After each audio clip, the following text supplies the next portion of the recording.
నమస్కారం.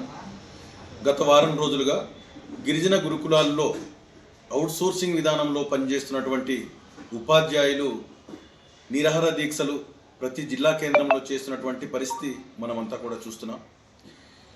ఈ గిరిజన విద్యార్థుల్లో, గిరిజన కళాశాలల్లో, అలాగే గిరిజన పాఠశాలల్లో పనిచేస్తున్నటువంటి ఈ గురుకులాల్లో పనిచేస్తున్నటువంటి ఉపాధ్యాయులు ఈ రోడ్డుకి ఎక్కడం ద్వారా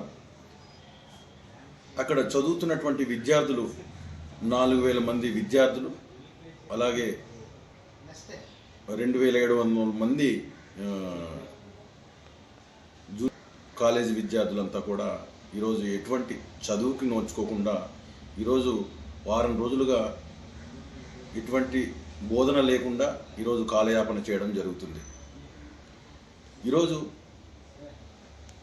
ఈ అవుట్సోర్సింగ్ అధ్యాపకులు ఎవరైతే ఉన్నారో వాళ్ళు న్యాయమైన డిమాండ్లతో ఈరోజు జిల్లా కేంద్రాల్లో ఈ నిరాహార దీక్ష కార్యక్రమం చేపట్టడం జరుగుతుంది.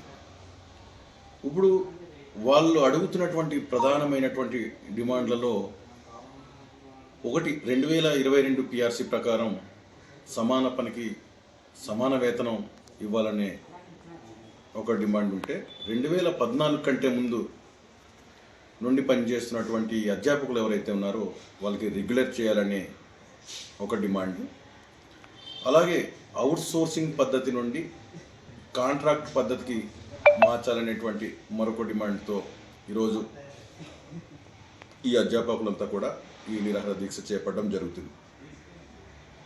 అయ్యా, విద్యాశాఖ మంత్రి నారా లోకేష్ గారు ఈ వారం రోజుల పాటు చేస్తున్నటువంటి రిలే నిరాహార దీక్షలు మీకు ఎక్కడ కనిపించడం లేదా నేను అడుగుతున్నాను. వాళ్ళతో,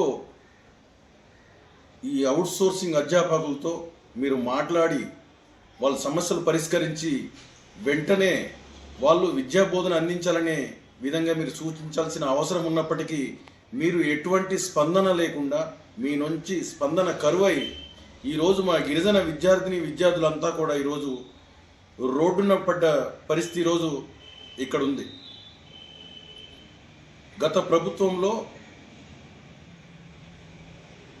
వైఎస్ఆర్ కాంగ్రెస్ పార్టీ ప్రభుత్వం అన్ని రకాలైనటువంటి సదుపాయాలతో ముందుకు వెళ్తే మీరు మాత్రం మా గిరిజన విద్యార్థులకు ఎటువంటి విద్యను ఇప్పుడు దూరం చేస్తున్నారు.